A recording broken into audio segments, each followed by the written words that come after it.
કેટલાક આવે કે તમે ગરીબ છો, તમને મકાન મળવા પાત્ર છે, આપને મકાન મળવું જ જોઈએ, હું તમને અપાવીશ અને એના માટે હું લડીશ, કોર્ટમાં જઈશ, કચેરીઓ, એવું બધું કે પછી એમ કે કામ કરો, ફોર્મ પર અંગૂઠો કરી આપો, એટલે તમે અંગૂઠો કરી આપો. પછી આવે કે જો 40,000 રૂપિયાનું મળે એમ છે, પણ જરા 5,000 નો ખર્ચો કરવો પડ્યો છે. અને પાછા એવું બોલે, મારા વાળા એક ડાયલોગ એવો શોધી કાઢ્યો છે, છેક ઉપર આપવાના છે.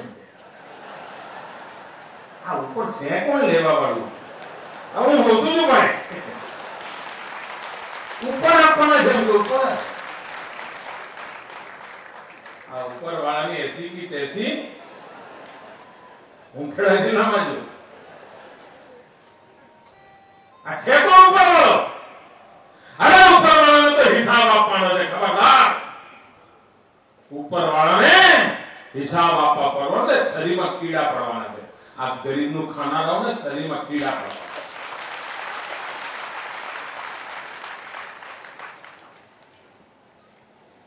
આ જોડા છાપવાની મારા દુકાનો બંધ કરી દેવી ભાઈ. આ બધા વચેટિયાઓને તગાડી મૂકવા છે અને એના માટે આ ગરીબ કલ્યાણ મેળો છે અને એમાં મને તમારો સાથ સહકાર. આ ગરીબ કલ્યાણ મેળામાં નક્કી કરી જાઓ ભાઈ, ગમે તેમ થાય, કોઈને કાણી પાઈ નહીં આપીએ. મંજૂર? અરે જોરથી બોલો. કોઈને કાણી પાઈ નહીં આપીએ. અરે આ સરકાર તમારી, દેશ તમારો, પૈસા તમારા, અને આ લૂંટારો ઘર કેમ કરી જાય? આ મારે રોકવું છે ભાઈ, અઘરું કામ છે. પણ તમારો સાથ સહકાર હોય તો મારું ગજુ ઘણું છે. આપનો મને સાથ સહકાર.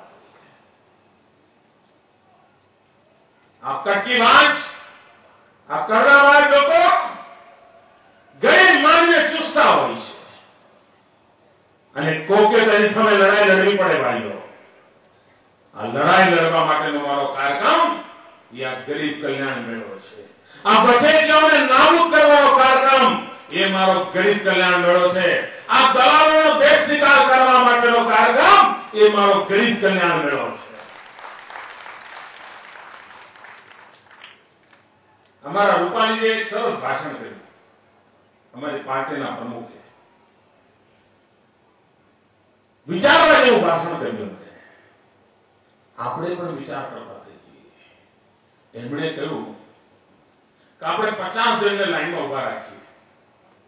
એમાં છાપાના એડિટર હોય, છાપાના પત્રકાર હોય, ટીવી વાળા હોય, મંત્રી હોય, એમપી હોય, એમએલએ હોય, તાલુકા પંચાયતના નેતાઓ હોય, જિલ્લા પંચાયતના નેતાઓ હોય, કલેક્ટર હોય, ડીડીઓ હોય, ટીડીઓ હોય, તલાટી હોય, બધા હોય. 50 જણને ઉભા રાખીએ અને પછી એમને કહીએ કે આ કાગળ અને પેન હાથમાં લો અને એમને કહીએ કે સરકારની યોજના છે કે આવો આવો ગરીબ હોય તો એને સીવવાનો સંચો મળે છે.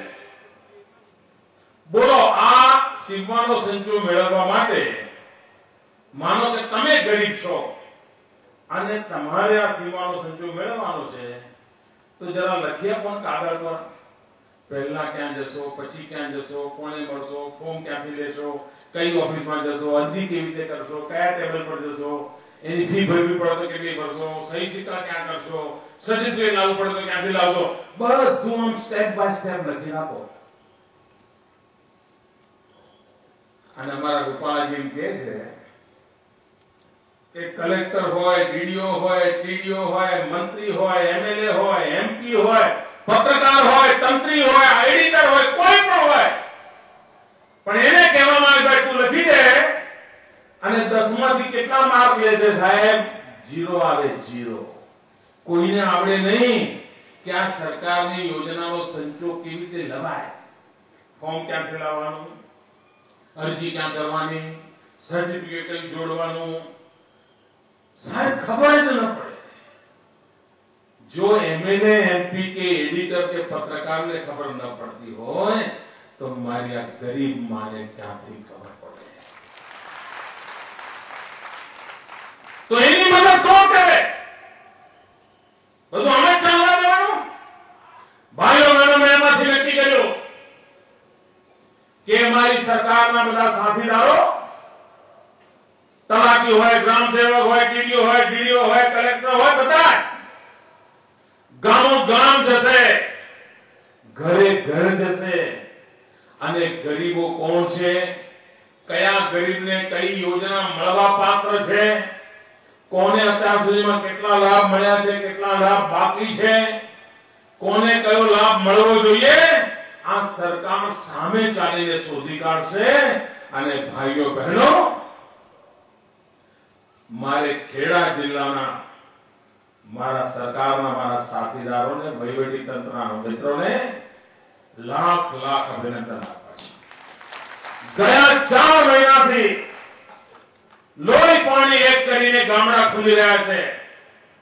રાત્રે મોડે સુધી ઓફિસોમાં બેસીને હિસાબ મેળવી રહ્યા છે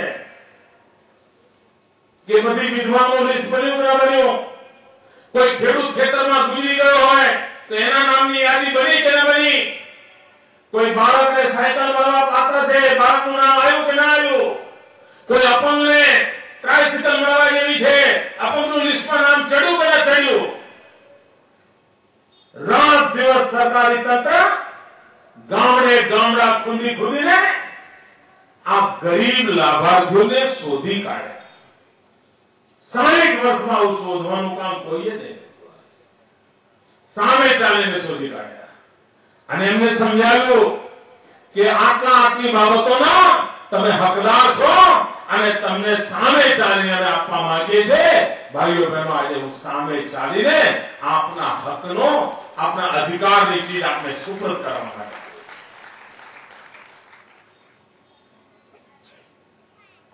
અને એનો લાભ સીધો સામાન્ય માનવીને મળવાનો છે.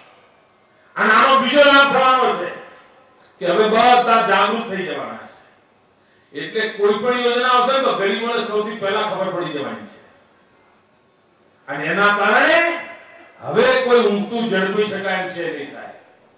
હવે કોઈ કચ્છીભાગ લોકો લાંબુ કાય કરી શકે એમ નથી.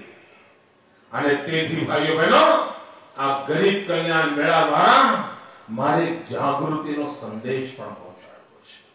ભાઈઓ બહેનો, કલ્પના કરી શકો છો આ સરકાર ગરીબી સામેની લડાઈ માટે કેટલા બધા કામ કરે છે, એના જીવનમાં બદલવા માટે કેટલી ચિંતા કરે છે. આ વિચાર કરો, સામાન્ય માણસ હોય, કોઈ માણસ ફૂટપાથ પર રહેતો હોય તો એની જિંદગીમાં શું હોય? કોઈ ઝૂંપડીમાં રહેતો હોય તો શું કરે? ઝૂંપડીમાંથી જઈને મકાનમાં જાય તો શું કરે? મકાનમાંથી ક્યાંક સોસાયટીમાં જાય શું કરે? સાહેબ, માણસને રહેવાની જગ્યા બદલાય ને એમ જીવન જીવવાની ટેવ પણ બદલાતી હોય છે. એ ફૂટપાથ પર રહેતો હોય તો પાણી માટલું ના રાખે, પણ ઝૂંપડીમાં જાય તો માટલું વસાવે. જગ્યા થઈ ગઈ, મૂકવાની જગ્યા થઈ ગઈ. અને સોસાયટીમાં મકાન બનાવવાનો વારો આવે તો પગલું છણીઓ આવે, ઘરમાં પાથરવા માટે શેતરંજી આવે, માણસનો વિકાસ શરૂ થતો હોય છે. ભાઈઓ બહેનો, આ સરકારે ઘર વિહોણા ગરીબોને જેટલા જલ્દી શક્ય બને મકાનો આપવા માટેનું અભિયાન ઉપાડ્યું છે.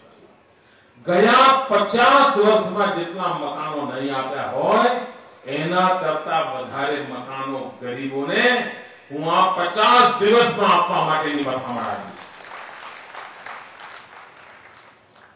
જમીનના પ્લોટ, આ ગરીબ માણસ બિચારો જમીનના પ્લોટ માટે ઓહો કેટલા તલાટીઓની પક્ષમતી કરી હોય, કેટલા ગ્રામ સેવકોને હાચવ્યા હોય, શું ન કર્યું હોય સાહેબ. કાંઈ મેળ ન પડ્યો હોય અને બધા એમ કે હા તને પ્લોટ મળી જશે. વર્ષ